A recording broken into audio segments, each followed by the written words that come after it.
Hi friends, the Scala News is so happy to introduce His Eminence Cardinal Mykola Bychok, CSsR.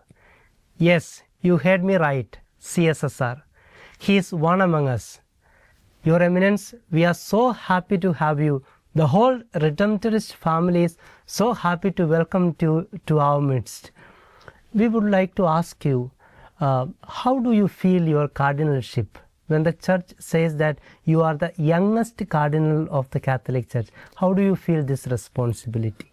I am happy as well to visit Redemptorist congregation, especially here in the General House. This new appointment for special ministry as a cardinal, very important for the Church, but as well is very many responsibility in this appointment. Yes, I'm the youngest one through any 2 and almost 50 cardinals which we have at this time. That's good, but as well many challenges in the future in my ministry, because as you know, cardinal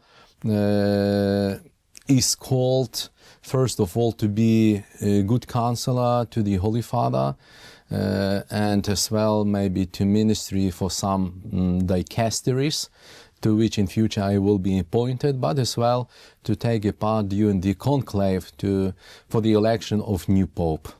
Yeah, thank you so much for that. And the Redemptorist family is so happy to call you Cardinal Mykola Bychok, CSsR.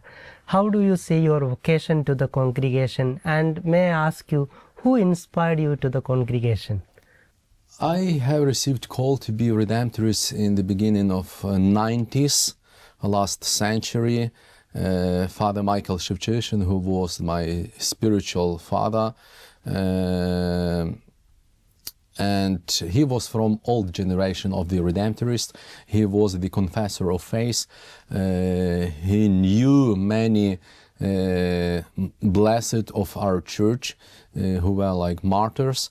So he passed to me this knowledge of the old Redemptorists, especially from the persecution time, underground church.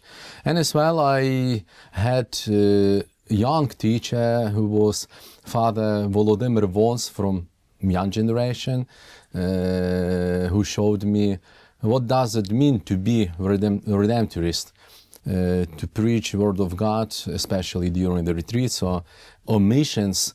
For that reason, as I shared my expressions a few minutes back, I was the happiest man in the world, because God called me to be a Redemptorist. I fulfilled my vocations, ministering first of all after the ordination in Siberia, in Russia, then back to Ukraine in different ministries, and then I have ministered for 5 years since 2015 until 2020 in Newark, New Jersey, close to Cardinal Joseph Tobin. Just only 3 kilometers were the distance between our churches. And right now, since 2020, I was chosen to be a bishop for Ukrainian Catholics in Australia, New Zealand and Oceania. And right now, on the 6th of October this year, I was appointed by the Holy Father Francis to be in this College of Cardinals. So I had huge aspiration as a Redemptorist, and actually thanks to this experience, old generation, young generation, it's very strengthened me during my ministry as a bishop, and right now will strengthen me in future as a cardinal. Your Eminence, thank you so much for saying that you have learned so much from the Redemptorist Conference, which is evident from your medal on the Mother of Perpetual Help. Could you please elaborate a little bit on the medal you are wearing? So this medal is panagia, which means all holy, which means dedicated to Our Lady. I have few panagias, but this one, the best one for me, because as you know, this is Our Lady, Mother of Perpetual Help. I have received this as a present during my bishop's ordination in 2020. I am wearing this panagia in special occasions. Right now we have special occasions because Yeah. I am visiting General House as well during the Consistory, and yesterday during the celebration, the Holy Mass together with Pope. So for that reason, Our Lady is close to my heart, and as well Redemptor is close to my heart. That's very great to hear that, Your Eminence. And Your Eminence, we are so happy and proud to have you here. But we all know that you hail from Ukraine, and Ukraine is going through the toughest situation in its history. So how do you see the situation right now in the country, and how do we respond as Redemptorists? Few minutes back, as you have seen, I was taking picture with Father Bogdan Helata, who was in Russian captivity almost not 2 years, but 1 year and 8 months. He is a real witness of the Church, and he is a real confessor of the faith. Since 2022, Russia began to invade Ukraine officially, and as you know, unofficially since 2014, when Crimean Peninsula was occupied and 2 regions on the eastern part of Ukraine, Donetsk and Lugansk, were occupied.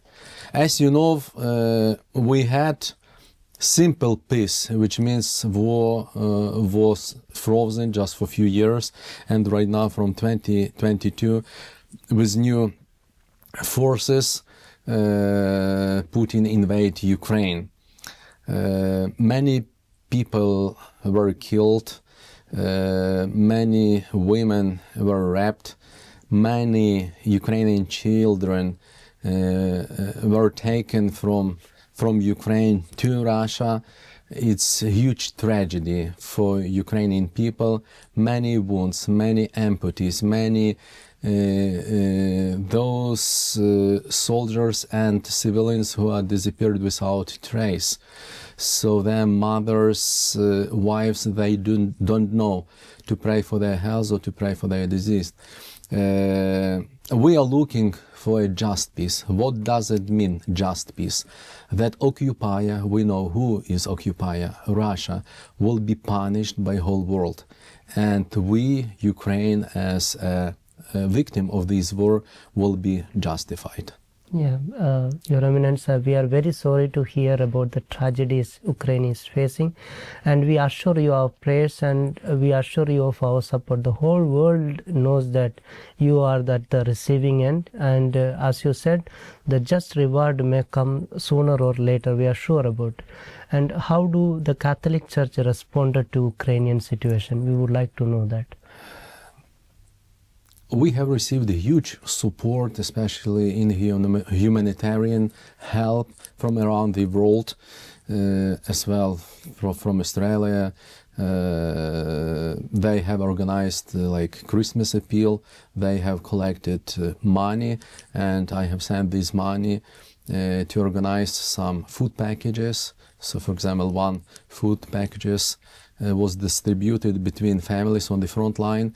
And thanks to these packages, people are still alive.